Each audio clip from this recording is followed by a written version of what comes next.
Hello दोस्तों, आज का आयुर्वेदा चैनल में आपका स्वागत है। मैं हूं डॉक्टर जिग्नेश।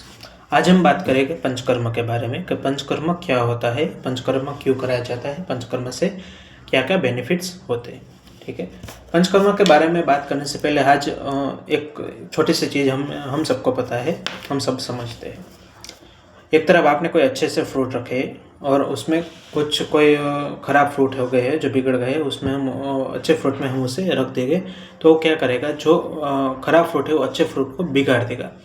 अगर वो बिगड़ जाएगा तो अच्छे फ्रूट भी कुछ काम के नहीं रहेंगे। ठीक है, वैसे ही हमारे बॉडी में भी होता है। जो अच्छा बॉडी है, जो हेल्दी बॉडी है, स्वस्थ बॉडी है, अगर उसमें भी कोई ऐसी चीज़ें आ रही है, मान लो कुछ ऐसा आपने खा पी लिया जिससे बॉडी को अच्छा नहीं रखता है, ठीक है, वो बॉडी के लिए अच्छा नहीं है, तो आपने वो ले लिया तो वो क्या करेगा, वो भी चीज़ सेम ही करेगा, वो भी बॉडी को बिगाड़ेगी। ठीक है, लेकिन बॉडी में एक चीज़ होती है, एक मैकेनिज्म होता है जिसे हम डिफेंस मैकेनिज्म कहते हैं। डिफेंस मैकेनिज्म में क्या होता है, कोई ऐसी चीज़ें आ रही है, जो चीज़ें हमने कंज्यूम किया है जो बॉडी के लिए अच्छा नहीं है, वो बॉडी उसे रिस्पॉन्स अच्छे सा नहीं हो पा रहा है, तो बॉडी उसे फॉरेन बॉडी के रूप में देखेगी, डिफेंस मैकेनिज्म एक्टिवेट होगा और जो डिफेंस मैकेनिज्म है वो उस चीज़ को बाहर निकाल देगी या फिर उसे डिस्ट्रॉय कर देगी। ठीक है, उसे हम इम्यूनिटी भी कहते हैं। ठीक है, एक एग्जांपल के रूप में हम देखें तो हमने कभी ऐसा कभी सबको हुआ ही होगा, बाहर कुछ खा लिया है तो फूड पॉइजनिंग होती है।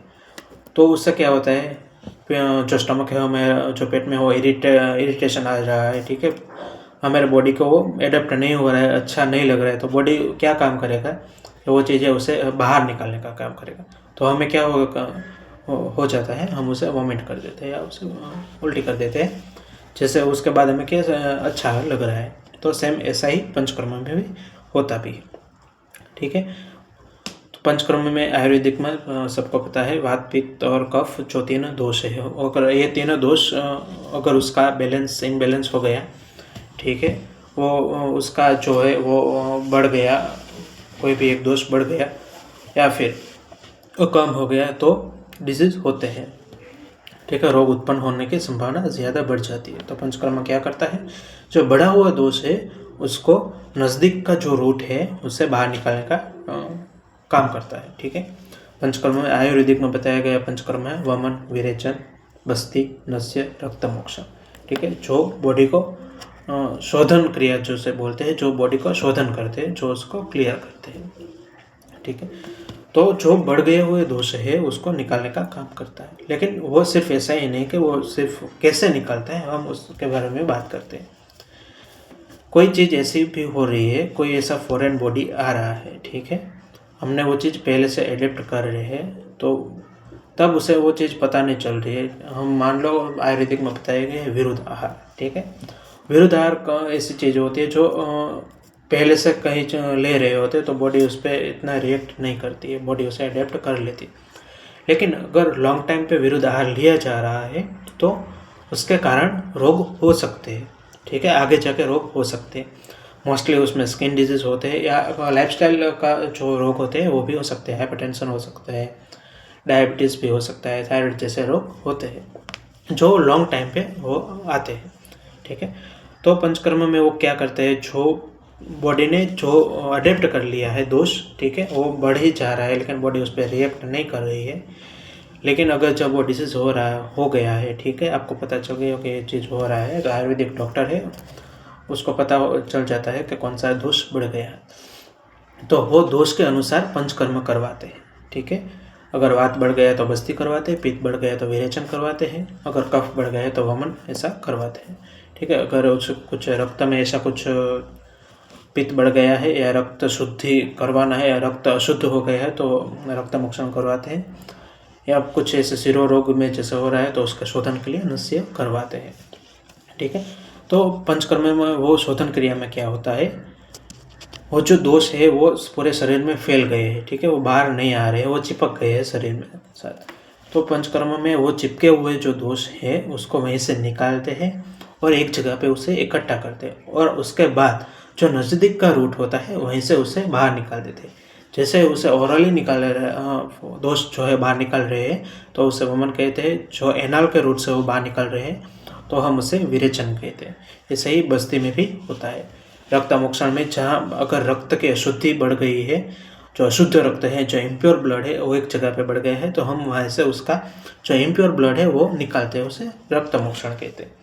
या शिरोरोग में कुछ है रहे ऊर्ध्व मार्ग में कुछ ऐसा हो रहा है जिसमें दोष इम्बैलेंस है तो हम उसे नस्त्य देते हैं।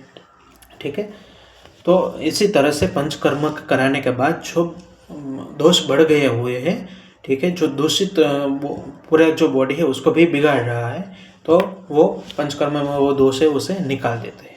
जो बिगड़े हुए दोष है उसे निकाल देते हैं, बड़ा हुआ दोष है उसे निकाल देते हैं। उससे क्या होता है, बढ़े हुए दोष निकल जाने के बाद अगर उसके बाद जो वात पित्त और कफ जो है वो तीनों का बैलेंस होता है। वात दोष पित्त दोष कफ बैलेंस होने के बाद जो बॉडी है वो अच्छे से वर्क करती है। ठीक है, उसका इम्यूनिटी बढ़ाता है, उसका लाइफ स्पान आयुष्य बढ़ाता है।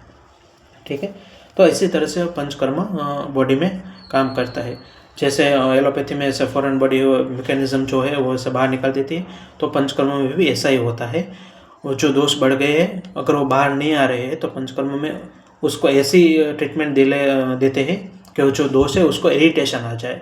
वो ऐसे ऐसे उसका लगने कि नहीं है फॉरेन बॉडी, उसे बाहर निकलना ही पड़ेगा, तो उसे एक मैकेनिज्म स्टार्टिंग कर देता है, जिसके कारण उसके बाद इरिटेशन जो दोष है वो एकदम से बढ़ जाएगा। और जब दोष एकदम से बढ़ जाएगा तो जो पहले से भी बड़े हुए दोष है, जो चिपके हुए दोष है, वो भी बाहर आके वो दोष के साथ एक जगह इकट्ठे होकर उसके बाद उसके निकाल देते हैं। ठीक है, पंचकर्म में ऐसा ही होता है। और उससे जो शोधन है वो पूरा बॉडी का शोधन हो जाता है, क्लियरेंस हो जाता है, जो चैनल्स होती है वो भी क्लियरेंस हो जाती है, जिसके कारण जो दोष है उसका बैलेंस हो जाता है और बॉडी हेल्दी होता है। और ऐसे ही पंचकर्म कराने के बाद अगर लाइफस्टाइल उसके अच्छे से वो फॉलो करते हैं तो उसका आयुष्य है वो बढ़ेगा, वो हमेशा के लिए हेल्दी रहेगा, निरोगी रहेगा। ठीक है, ऐसे ही पंचकर्म के बारे में आज हमने देखा। लेकिन अगर आपको ऐसा लगता है कि हमें कोई ऐसा दूसरा टॉपिक के बारे में बात करनी चाहिए, हम बात करेंगे वात पित्त कफ है उसके बारे में और भी बात करेंगे। वात पित्त कफ का जो स्थान है उसके बारे में हम अगले वीडियो हम बनाने वाले हैं, उसके बारे में हम बात करेंगे। लेकिन आपको भी कोई ऐसा लग रहा है कि कुछ ऐसे टॉपिक है जिससे बात करनी चाहिए, टॉपिक है या कोई भी डिजीज़ है, ठीक है, उसका कोई ट्रीटमेंट है, तो हम बात करेंगे। ठीक है, आप हमें बता सकते हैं। इससे क्या होता है, मेरा भी नॉलेज बढ़ेगा, आपका भी नॉलेज बढ़ेगा, इससे आयुर्वेदिक का एक ग्रो होगा। ठीक है, थैंक यू।